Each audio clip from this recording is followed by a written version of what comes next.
Diplomat watched a woman negotiate with assassins, outmaneuver conspirators who held her children hostage, and seize control of a fortress, all while appearing to do nothing more than fulfill a promise. That diplomat was Niccolo Machiavelli, and what he witnessed would shape his entire philosophy of power. But here's what they don't teach you in those dusty college lectures about ruthless masculine politics. Machiavelli didn't just admire Caterina's forza. He studied her because he believed women held a natural advantage in the most dangerous game of all, the strategic acquisition and maintenance of power. Think about that for a moment. The man whose name literally became synonymous with cold, calculating strategy. The philosopher every business bro quotes when they want to sound intimidating, spent years documenting how a woman outplayed every man around her using principles of strategic invisibility, emotional intelligence, and adaptive influence. Caterina didn't announce her moves. She didn't posture or threaten.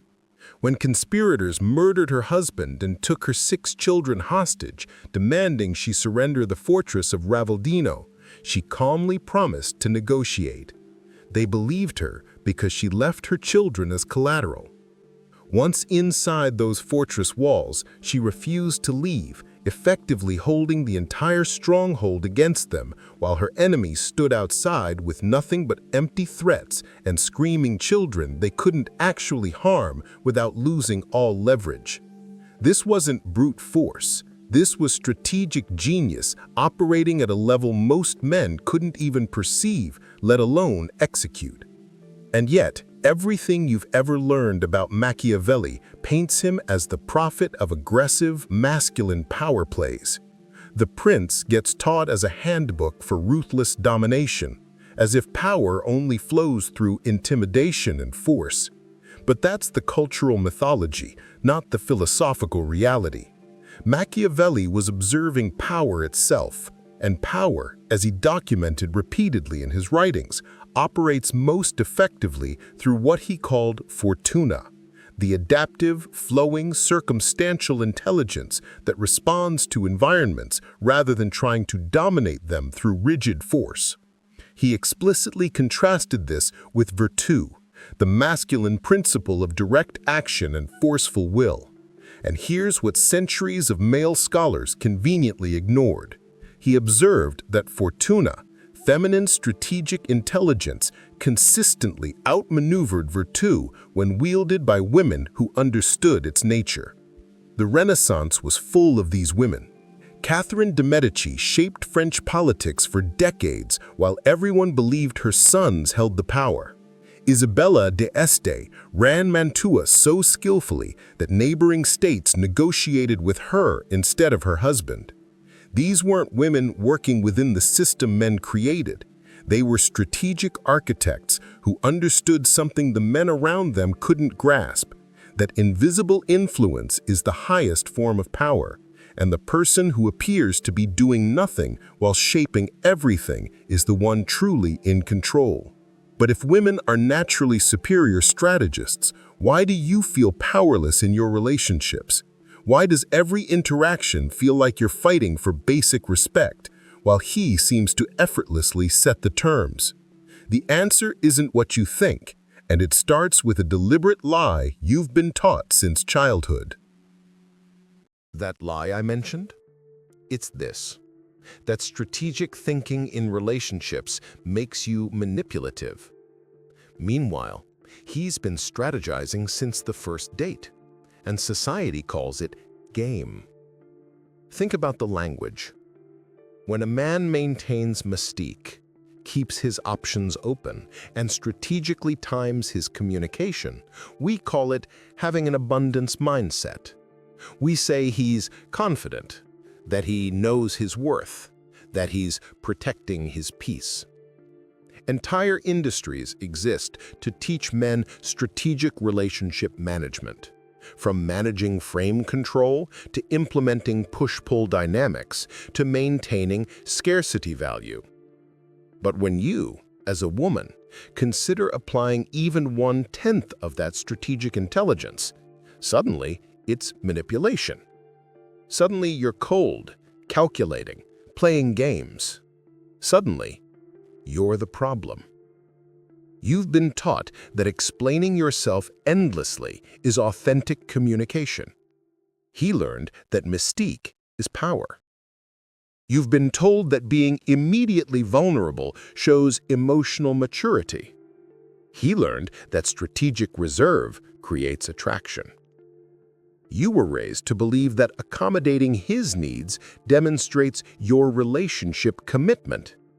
He was taught that maintaining boundaries shows self-respect.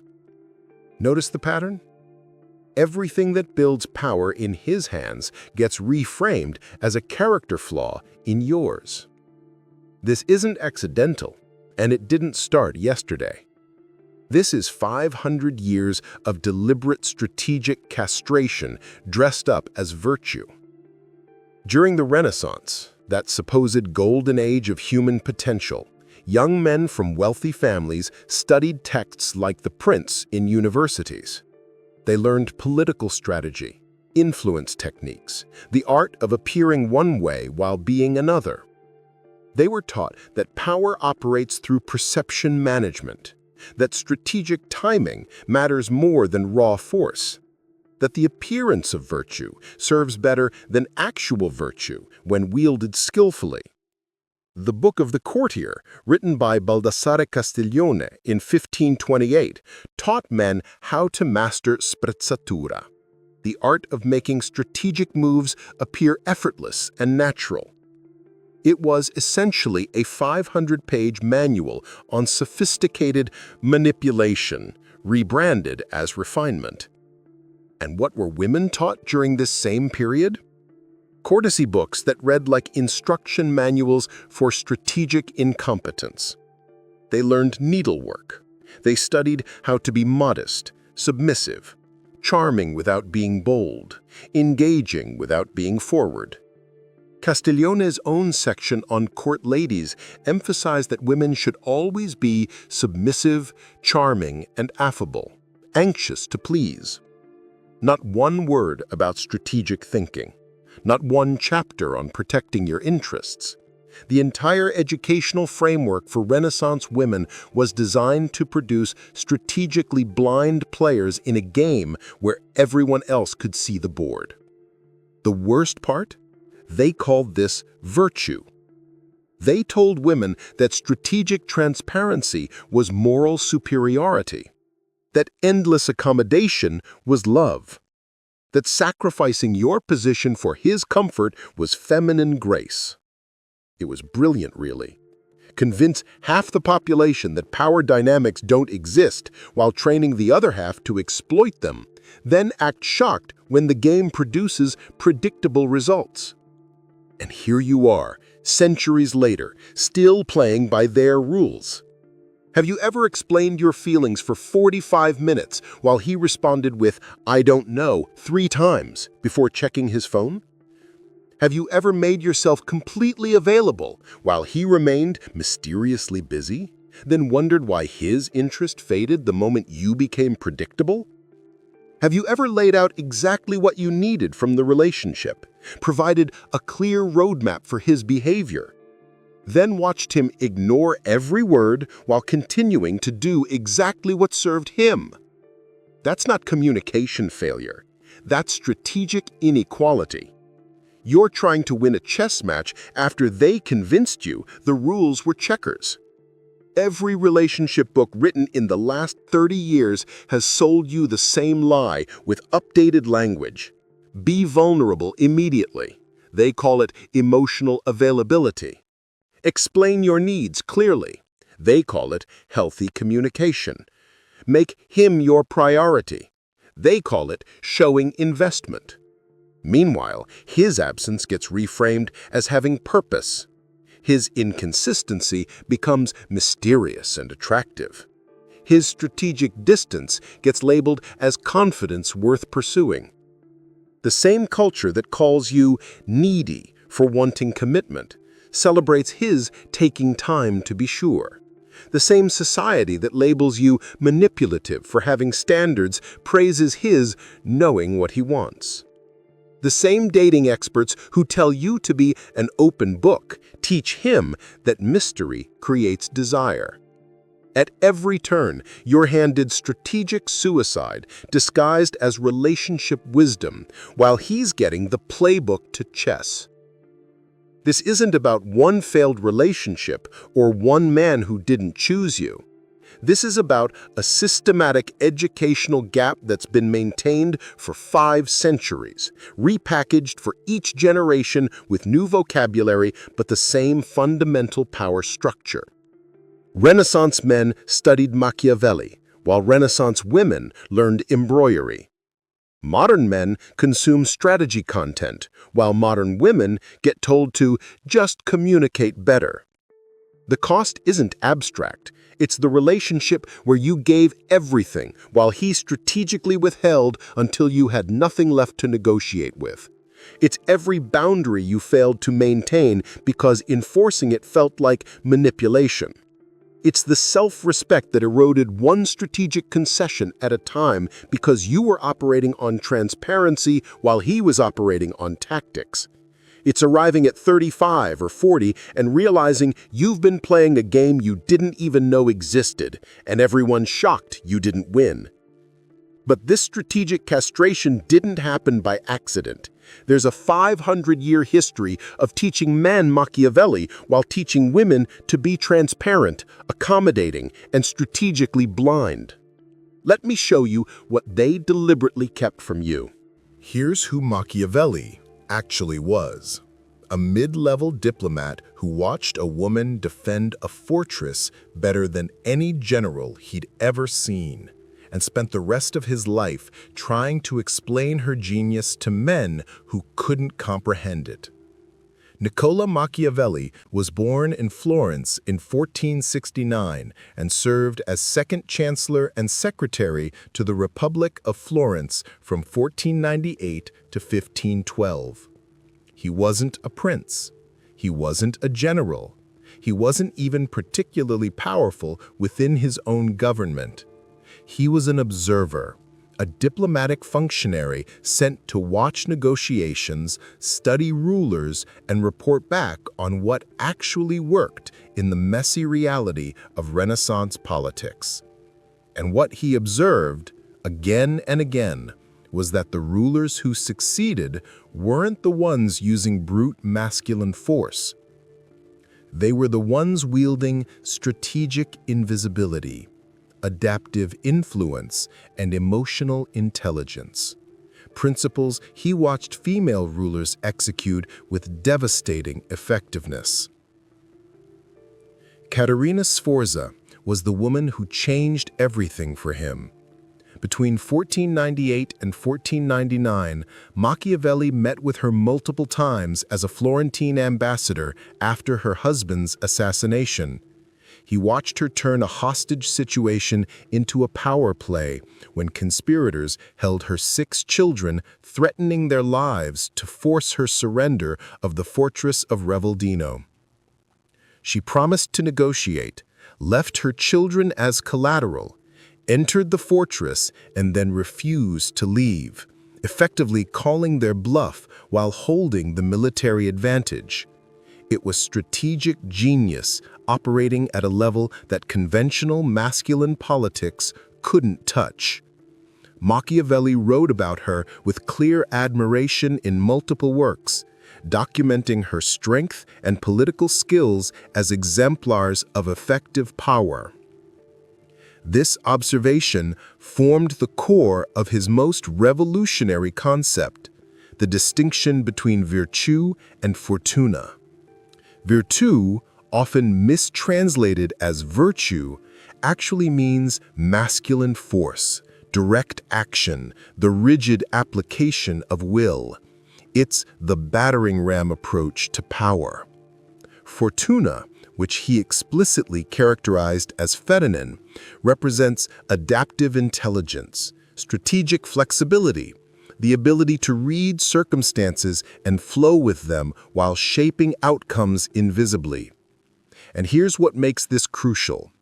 Machiavelli argued that fortuna, feminine strategic intelligence, consistently outmaneuvered virtue when wielded by those who understood its nature. In chapter 25 of The Prince, he wrote that fortune is changeable while rulers remain fixed in their ways, and that success comes from matching your approach to circumstances rather than rigidly applying the same tactics regardless of context. This is feminine strategic thinking, the ability to adapt, to read environments, to shape outcomes through circumstantial intelligence rather than force. The women he observed, Caterina Sforza, Isabella d'Este, who ruled Mantua so effectively that foreign powers negotiated with her instead of her husband, Lucrezia Borgia, who wielded diplomatic power behind the scenes while appearing merely decorative. These were practitioners of fortuna at the highest level. And the Catholic Church understood exactly what he was documenting. In 1559, they placed The Prince on the Index Librorum Prohibitorum, the list of forbidden books. The official reason? It presented politics as operating outside religious and moral control. But the deeper threat was that it revealed how power actually works, including how female influence operated invisibly while masculine power announced itself loudly and achieved less. Machiavelli was documenting the mechanics of a game that women were winning, and the patriarchal power structures of his era recognized the danger in that knowledge becoming widespread. He wasn't teaching ruthless manipulation. He was documenting strategic superiority he observed in women who understood that appearing virtuous matters more than being virtuous, that invisible influence achieves what direct force cannot, that the person shaping outcomes while seeming to do nothing holds the real power. Now that you understand Machiavelli was documenting feminine, The three principles Machiavelli observed in successful women create what I call the strategic feminine trinity. Master these and you'll never feel powerless in a relationship again. Here's exactly how they work. Principle 1. Strategic opacity, the information advantage. Machiavelli understood that power operates through perception, not transparency. He wrote, "Everyone sees what you appear to be. Few experience what you really are." This isn't about dishonesty, it's about strategic information control. The women he observed never revealed their full reasoning, never explained every motivation, never made themselves completely predictable. They understood something fundamental about human psychology, particularly male psychology. Men are wired to chase mystery. Their entire psychological architecture is built around pursuit, of challenges, of understanding, of conquering the unknown. When you explain everything, you eliminate the mystery. When you justify every decision, you remove the challenge. When you make yourself completely predictable, you erase the very dynamic that creates sustained attraction. This isn't manipulation, this is understanding how attention and investment actually work. Most women over-explain. He asks why you're not available Friday, and you provide your entire schedule justifying your life like you're defending a thesis. Strategic women say, "I have plans," and let his imagination fill the gaps. He asks what's wrong, and instead of a 45-minute emotional download, you say, "I'm processing something," and give him space to wonder, to pursue, to invest in understanding you. The difference isn't dishonesty, it's strategic competence. In early dating, strategic opacity means never explaining your entire dating history, never justifying why you won't move faster physically, never providing a roadmap to your emotions. In conflict, it means declining to defend yourself against accusations that don't deserve energy. In boundary setting, it means, "I'm not comfortable with that," without the 20-minute justification that weakens the boundary while you're explaining it. The common mistake is confusing opacity with coldness or withdrawal. Strategic opacity isn't about being distant, it's about being selectively revealing. You're warm, engaging, present, and yet somehow still slightly unknowable. You share feelings without explaining every mechanism behind them. You're available, but not predictable. The second mistake is lying. Opacity is about what you don't say, not about falsifying what you do say. Principle 2. Adaptive influence. Environmental architecture. Machiavelli observed that the most effective power doesn't announce itself, it shapes circumstances so that desired outcomes become inevitable. He noted that wise leaders adapt to circumstances while invisibly shaping them. This is the principle of environmental architecture, and it's where feminine strategic thinking reaches its highest expression. Male psychology has built-in resistance to direct demands. Tell him what to do, and reactance kicks in, that automatic psychological pushback against perceived threats to autonomy.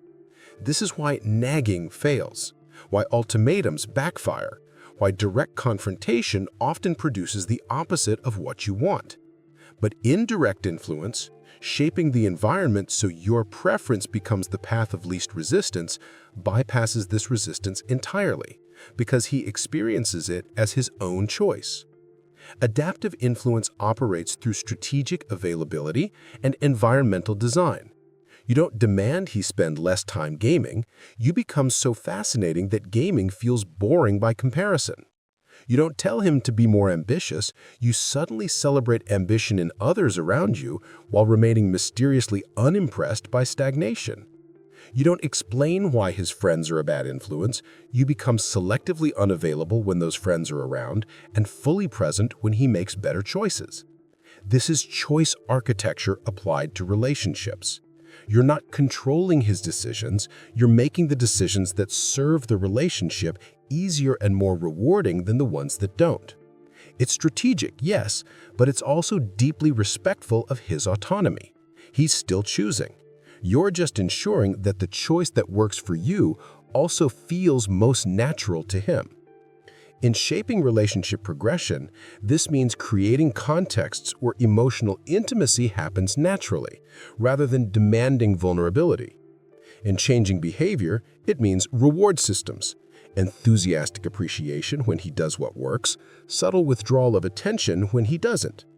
In maintaining standards, it means consequences that feel natural, not punitive. The common mistake is being too subtle. If he genuinely doesn't notice the environmental design, it's not strategic, it's invisible. The second mistake is crossing into manipulation territory. If you're creating false circumstances or deceiving him about reality, you've left strategy and entered unethical territory. Principle 3. Perceived virtue, the moral high ground strategy.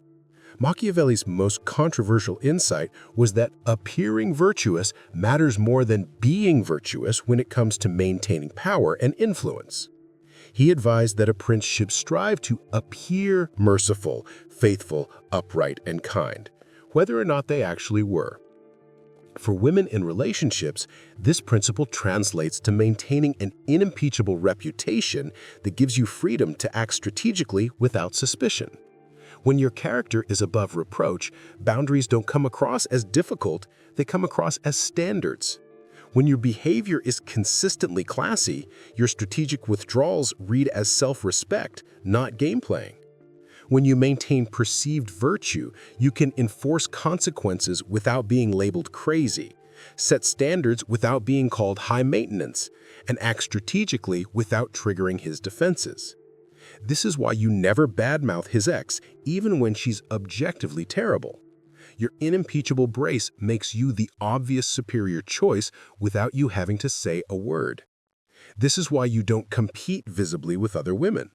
Your confidence in your own value makes competition beneath you. This is why you don't justify yourself to people whose opinions don't matter. Explaining yourself to the unworthy weakens your position. Perceived virtue creates a halo effect. When everyone sees you as the reasonable one, the kind one, the one with boundaries and grace, his bad behavior stands out in sharp relief. You don't have to point out that he's being unreasonable. Everyone can see the contrast. This is strategic positioning at its finest. In maintaining standards, it means setting consequences without anger or drama. I don't continue relationships where I'm disrespected, delivered calmly, carries infinitely more weight than a screaming ultimatum. In boundary enforcement, it means being above reproach yourself so that his violations are clearly his problem, not relationship drama. In strategic withdrawal, it means leaving with such class that he questions himself, not you. The common mistake is confusing virtue signaling with perceived virtue. Virtue signaling is performative morality for social approval. Perceived virtue is consistent behavior that builds genuine reputation. The second mistake is caring about the wrong audience. Perceived virtue needs to be perceived by people who matter, not everyone. These three principles aren't manipulation.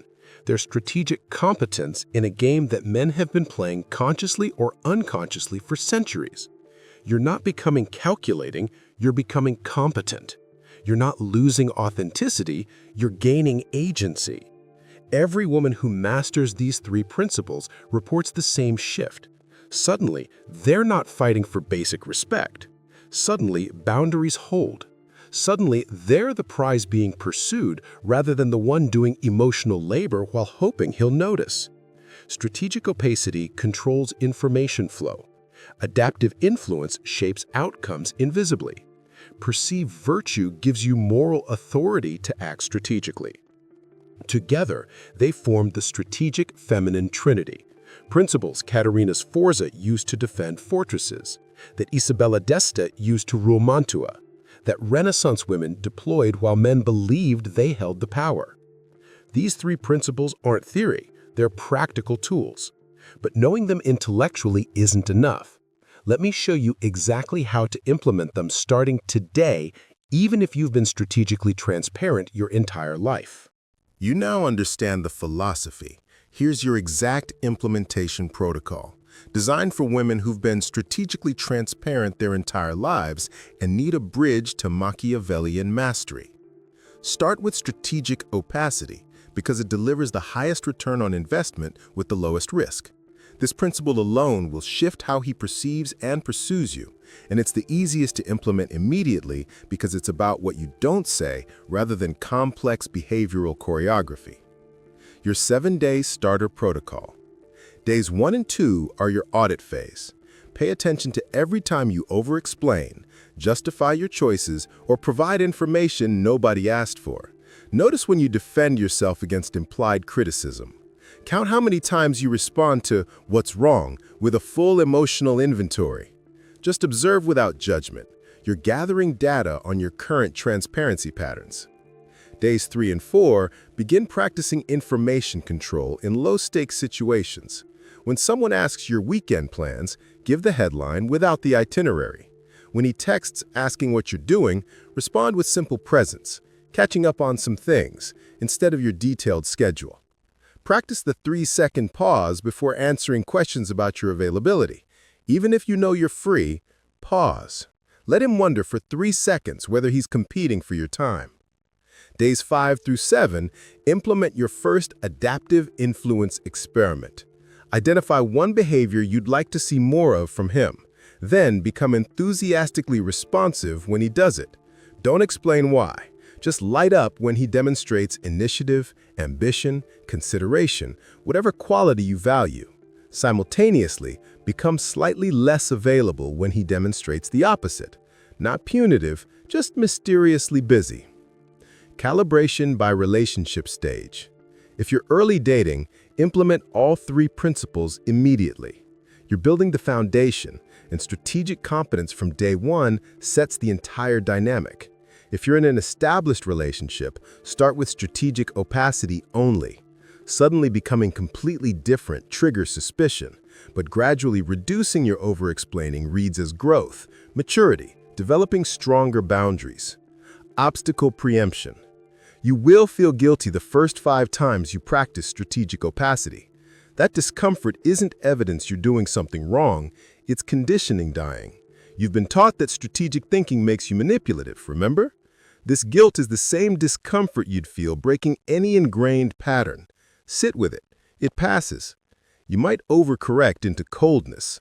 Strategic opacity isn't distance, it's selective revelation. You're warm, engaged, present, and yet somehow still unknowable. If you find yourself withdrawing emotionally, you've gone too far. Success metrics. Within 48 hours, notice how he pursues more actively when you provide less information. Watch how questions increase when explanations decrease. Notice boundaries holding that previously didn't because you're not weakening them with justifications. These aren't coincidences, they're evidence that strategic competence works. Machiavelli understood that virtù, strategic skill, isn't innate talent, it's practiced competence. Even Caterina Sforza refined her approach through observation, experience, adjustment. You're not becoming someone new. You're reclaiming strategic instincts that were always yours, but got conditioned out of you by a culture invested in keeping you strategically incompetent. 70% implementation beats 100% strategic transparency. Start messy, calibrate as you go. Trust that your intuition will guide you faster than you expect because these principles aren't foreign. They're finally permission to use capabilities you've always possessed. This transformation doesn't happen overnight. It's a return to your natural strategic instincts, and you don't have to walk this path alone. Here's what comes next.